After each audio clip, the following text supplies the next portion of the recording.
Hey my local priests and popes, ever feel unsafe in the spare times that you aren't busy touching little boys? Is your dedication to God not enough for you to cast the divine judgment of our Lord and Savior Jesus Christ? Don't worry, compadre. Physical violence is the one way to solve all problems on Earth, and if it doesn't work, apply more violence. Alright fellow Saturday churchgoers, this one is for you. This is an Elden Ring challenge run only using incantations that do physical damage. When you think of incantations, the images of mighty bolts of lightning or the blooming scarlet cancer might come to mind. This time, I'm going to return to Monkey and go back to throwing rocks at my opponents. And to honor my fellow monkey ancestors, my aim is not just to survive but to make this build optimal. The rules are as following. The only damage done by me has to be from physical incantations. I have to kill all the shard bearers to complete this run. I cannot summon or use glitches. That's it. I am sure this is gonna be a nice and safe journey, just like Malaysian Airlines 370.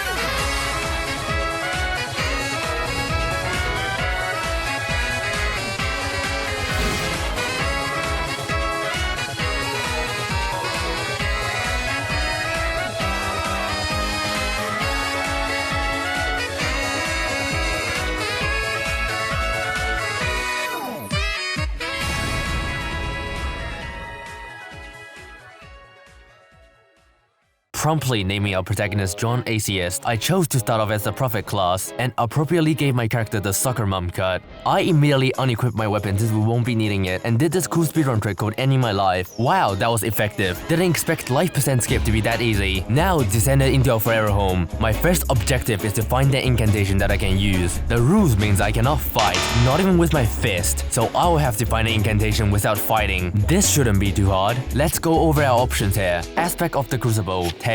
This incantation is locked behind a Crucible Knight in an Everjail. Aspect of Crucible, Horn. This spell is located within Stonevale Castle, and Stonevale Castle is locked behind Margit, Beastclaw, Gerank's Beastclaw, Beastill Slaying, Stone of Gerank. These all require me to give Death Root to the Beast Clergyman, and every Death Root in this game is locked behind a boss fight. Not to mention, I have to give 2 Death Roots until I can get my first incantation. Grail's Roar and the Dragon Claw both requires a Dragon Heart. To acquire a Dragon Heart, I will need to kill a dragon. Pest Thread. Pest Thread is unlocked after progressing through Millicent's quest, until you give her the prosthetic at Altus Plateau. To progress to that point, we would need to defeat Commander O'Neill. He is also located in Caelid, and I don't want to go to Caelid because the Ace there is strong enough to kill anything moving or not. Wow, the run is already dead out of the water. That's a great start. In order to progress, I would need to pick one of these and kill. I mean, mercify them to the heavens above. Alright, it's over. Bye guys.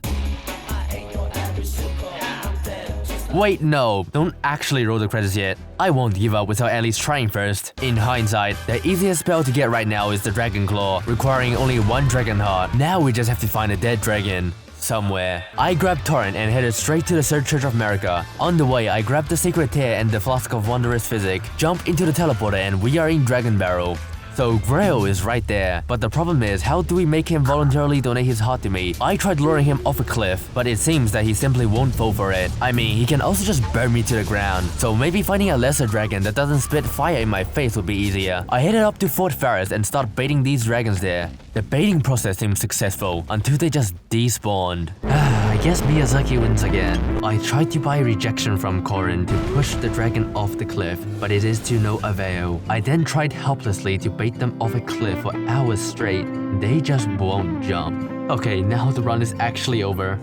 Or is it? Head down to the swamp of Aeonia and we have Commander O'Neill. How are we going to kill him? We aren't. And I don't want to go to Caelid, because the Ace there is strong enough to kill anything moving or not. That's right, no one is immune to the Scarlet Rot. Well, except for the ones that do. By luring Commander O'Neill into the swamp, it is possible to damage him without actually damaging him. This is a long and arduous process, but eventually, after around 30 minutes of trial and error, we finally killed him. I mean, he didn't practice safe attacks and died. Now we just have to talk to Gory and progress the quest. Yo, can you give me pest reds? I really need it. I have a family. What was that? Don't worry, her name is Princess and she would never bite. Yes, look how sweet she is. What a little princess. I want to fucking die. If Gory dies, no one can sell me pest reds, so I promptly restarted the whole run, 2 hours down the drain. Hey, super late post-editing Mocha here. Before we move on, I would just like to inform you that he actually respawned, so there was actually no need to restart the run.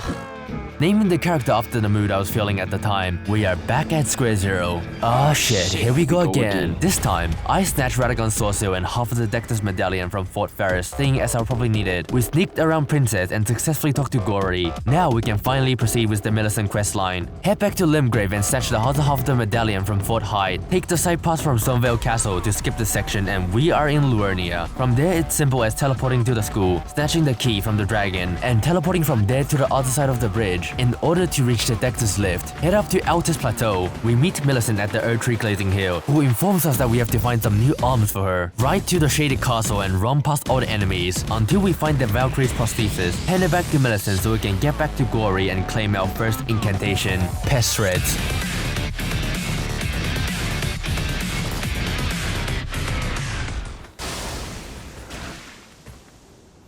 The damage, honestly, was not amazing, so I went to try to kill the Tibia Mariner in order to get some incantations from the Beast Clergyman. I quickly realized that I wouldn't even have enough mana to kill him. That is why I headed to Limgrave Tunnels and the Luernia Crystal Tunnels to find some materials to upgrade my weapons with. I then somehow managed to spend 30 minutes on the Crystallium before heading back to grab a second Death Root from the Death Touch Catacombs. This rewards us with the Bestial Sling incantation, which allows us to return to Monkey and throw rocks at our opponents. Since the main spell I'll be using against Margit is the Bestial Sling, I will go and grab my secret weapon. If you jump down here, there's a secret area containing the Cinqua Dia. The Cinqua Dia will enhance rock incantations by 10%, and that stacks with the 10% given by the Bestial Sling. Fighting Margit made me realize the biggest problem with this run. I suck at the game. No, seriously, I have literally never played this game without summons before. Wow, not being able to use the Mimic Test only made every fight 10 times harder. But eventually, I just learned his moveset and which windows to punish, and got on with my life. I am not the type of guy who puts effort into anything though. So, to circumvent the same skill issue with Godric, I went back to Rea Lucaria and used the Abductor Virgin to send me straight to Volcano Manor. At Volcano Manor, I grabbed a few runes, a few Somber Smithing Stones, but most importantly, I grabbed the Erdtree Seal, which has the highest incantation scaling for a pure faith build, because you know, I faithfully believe in atheism. I then headed to EG to buy some Somber Smithing Stones. Slight problem. I'm out of money, no matter. A quick trip to my local ATM later, we have acquired enough funds and leveled up the Erdtree Seal to +6. A slight problem. I don't have 40 faith and I can't even use the seal. Well, that was a giant waste of time. Off to Godric, I guess.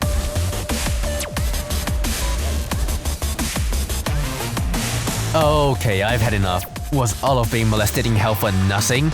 No. Head to the Weeping Peninsula to pick up the Face Knot Tear. Now we can deliver the punishment of God more efficiently. Just look at the damage, you could almost say it's godly. Oh god, that's pretty deep. You know, I've got a collar and all, but it doesn't mean I'm into that kind of stuff. With such a major damage increase, I easily defeated Godric and that's the first shard bearer down. I embarked on a journey to grab one of the Aspect of the Crucible spells. By killing this guy, he should now fall off the elevator and die. Oh, hello there. You see, this is all a huge mistake, a massive goof. Oh, what? Next, I headed to the High Road Cave to try to get that blue Dancer talisman so I can further maximize my damage. I have actually never been in this cave before and oh god, it's so dark. What am I doing? Where am I going? And what lurks in the darkness? When I got to the end of the cave, we were faced with a sleeping golem. I took this opportunity to test my damage of my new incantation. On the surface, it looks pretty good, but don't forget I'm hitting the golem's weak spot, which makes the numbers look very inflated. The real numbers look something like this.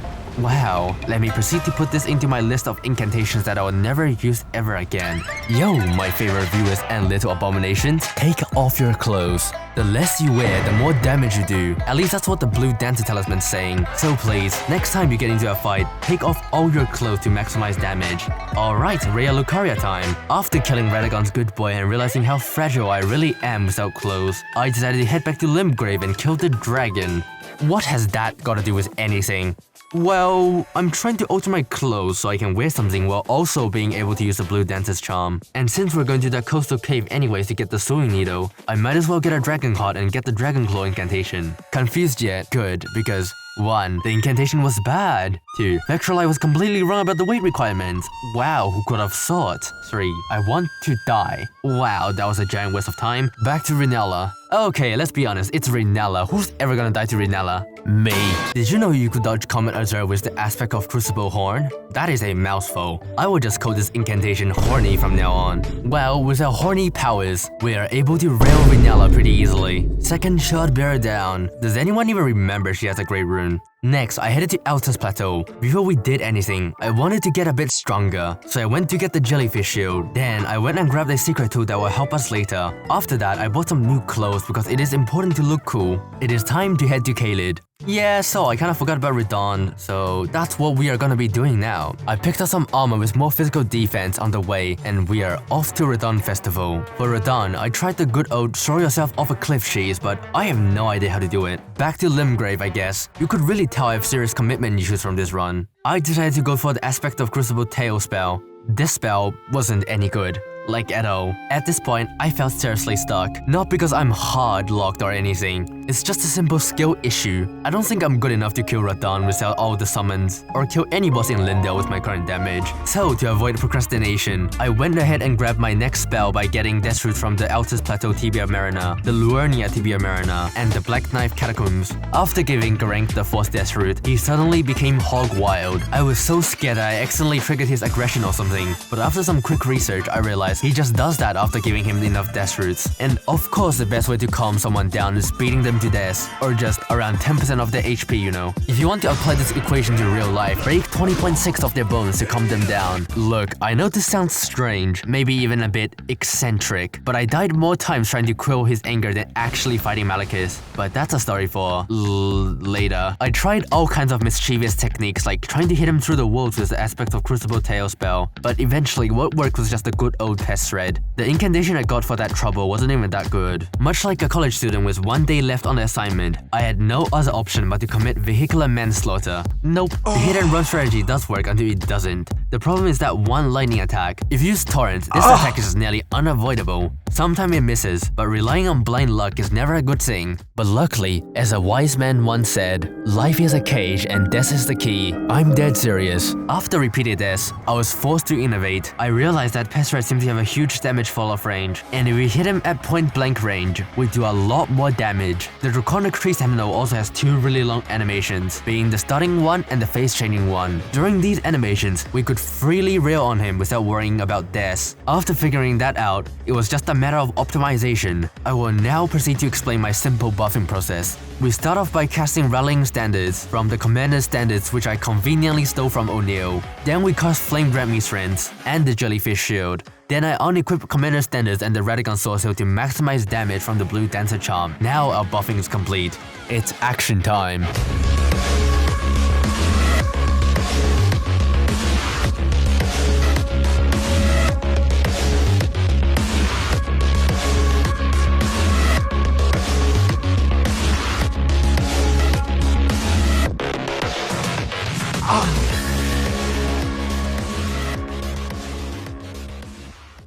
Alright, now after pest threading all over the place, we have gained access to Lindale. But before I go in, I decide it's only appropriate if I prepare for the ass beating ahead. I quickly grab the Ritual Sword Talisman, which increases damage by 10% when your health is full. You know, as much as I love not wearing clothes, the damage increase is kinda non-optimal, unless you have absolutely nothing on. Yes, that includes the programming socks. The next course of action is to head back to Volcano Manor to grab that Sunburst Missing Zone 7. Sunburst Missing Zone 7s in particular is very scarce for some reason, but that's some bussy. We need to first tear off this guy's foreskin. Look, I don't do speedruns or challenge runs, or watch videos about them really, so it genuinely blew my mind when I realized that the secret weapon we grabbed earlier would instantly put him to sleep, and then it's just spamming pest threads. So after that, we are finally able to upgrade our steel past +6. All the way to +9 actually. I don't know why the high grade leveling materials are just lying around, but some Missing 7s are more rare than a malformed giraffe with Alzheimer's. What was all of this for? And who has Alzheimer's? Me. Because I have no idea what I'm supposed to be doing. So I make a reline to Radon. Again, Radon isn't hard when you can just kill him in like 7 hits, so yeah, another shot bear down. Oh shit, it's a cutscene. Let me quickly put some clothes on. Oh, this nuclear disaster surely reminds me of how this video is gonna do. Straight into bedrock. Oh yeah, I was supposed to go to Lindale. Godfrey isn't a big issue, and surprisingly neither is Morgoth. He really can't do anything if he just spams spells from afar. Wow, I'm getting a bit of deja vu here. But we aren't fighting the fire giant yet. I first went progressing Millicent's questline because she's questline has the 2 most important items to my build. Then I went to kill Shaberi for his armor. I'm sorry Shaberi, but anarchy just ain't the way to go. I prefer Kakistocracy so I could be in charge. It's fire giant time. Wow, this is actually very easy. The homing properties of Pestred made it really easy to hit his weak spot. His large body also makes it impossible to miss even if you tried. You know what? Let's try Rykard next. We are going to have to deal with him sooner or later. And yep, that's Rykard down. How? Well, it's really quite simple. Let me do a really simple and short explanation.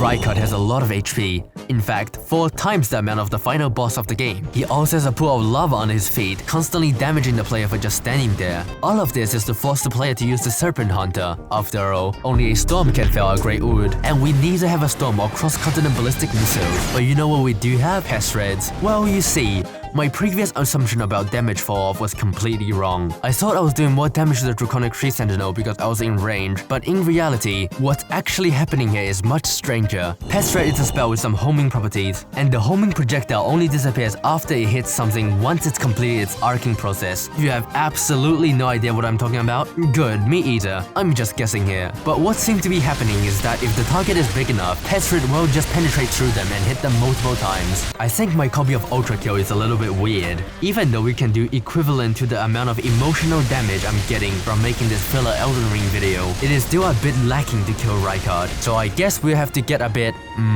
stronger. Head to Castle Soul. If you're having trouble with Commander Neil, buy Bewitching Branches from the merchant near Bellum Church. I'm saying this because I got stuck on this boss for 3 hours. I ended up beating him by throwing boulders at his head and giving him chronic traumatic encephalopathy. I then returned to Luernia and snatched the other half of the medallion, and we arrived at the consecrated snowfield. There are quite a few things to do here. First we head to the Putrid Tree Avatar and grab the Thorny Cracked Tear, which increases damage with consecutive hits. And hear me out, it stacks with the Rotten Wing Insignia, which is what we are going for next. To the Helix Tree, beat Loretta. There is no fancy tricks here. Loretta has a simpler moveset than my brain when I played Mosaic Neko Waifu 4. And much like playing Mosaic Neko Waifu 4, the rock was very hard, and it's harder on the head. After completing Millicent's quest and receiving the Rotten Wing Insignia, I went back and killed Gory, getting the final talisman we need for this build, the Flux Canvas Talisman. Now can we beat Rykard?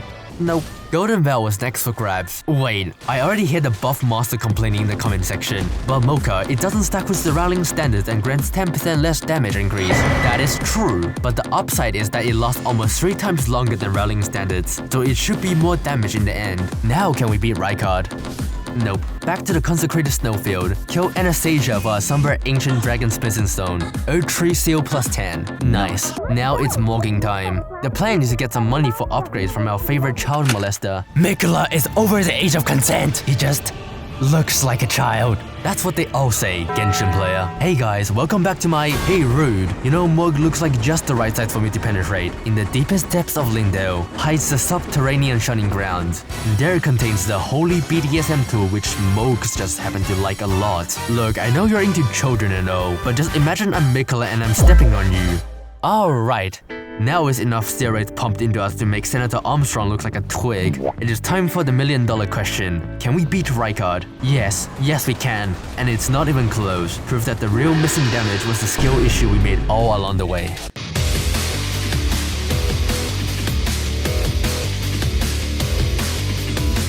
On my way to Castle Soul to grab the medallion, I made sure to grab another death root and got myself the Grank Stone. It's just throwing rock. Wow, this is perfect. With Rykard dealt with, it is time to move on with this run. Since this is a quick filler video, I don't want to make it too long, so here comes boss lightning round. The foreskin duel was not a problem with the sleep pots. Malekith is also not an issue at all, surprisingly. For some unknown bizarre reasons, I magically know his moveset very well. You know, dogs aren't just allergic to chocolate, they're also allergic to this rock. The Gideon fight was completely reversed as I am the one spamming spells and Gideon is the one spam rolling on the ground like a true adaptability enjoyer in Dark Souls 2. Alright, Godfrey. What?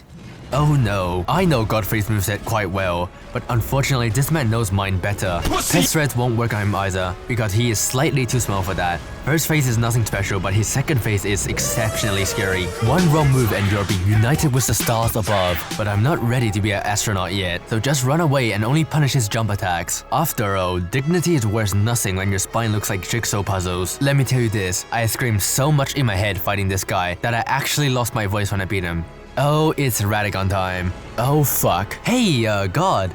I'm a big fan, you know, I always knew you existed. What's wrong? It's not like I killed all of your family or something. Guys, I think he might be mad. You know, how hard could Radagon be? It's not like he could just parry my projectiles or something. So, the range spam option is gone. Wait, are you saying that I actually have to get good? In the preceding next few hours, I got real intimate with Radagon. You know, took him out for coffee, learned about his hobbies of playing the ukulele, learns that he actually hates his wife and went to get a room together. This just proves that if you look past your differences and this rock, everyone can just get along. No, what the fuck? He bashed my skull into literal cement paste and laughed at my bodies like I'm the entire circus. Until I learned every move he's going to do, that is. Now I know every part of his body better than America. And look, I'm not gonna sugarcoat it. I really didn't think this run's gonna boil down to me throwing rocks at God's face. But hey, here we are. Go gadget pebbles. This should be illegal. And with that, we have claimed the throne as Elden Lord. Did I forget something? Oh, Melania. She can just dodge most projectiles, so I guess the only way to fight her is straight on. Oh good. Just as I wanted, ending this run with the maximum pain and suffering. Fighting Melania really recontextualized how fucking bad I am at the game. Now I could go one of the two routes. The light route, I whine on every forum possible about how unfair she is and how bullshit waterfowl dance is. Or I could do the dark route. I actually get good and overcome the challenge presented ahead like a real crackhead. Methamphetamine isn't the only thing making this quirked up white boy die at a young age. It's actually me, Mario. But hey, my fellow priests and popes, physical violence is the one way to solve any problem. And if it doesn't work, apply more violence.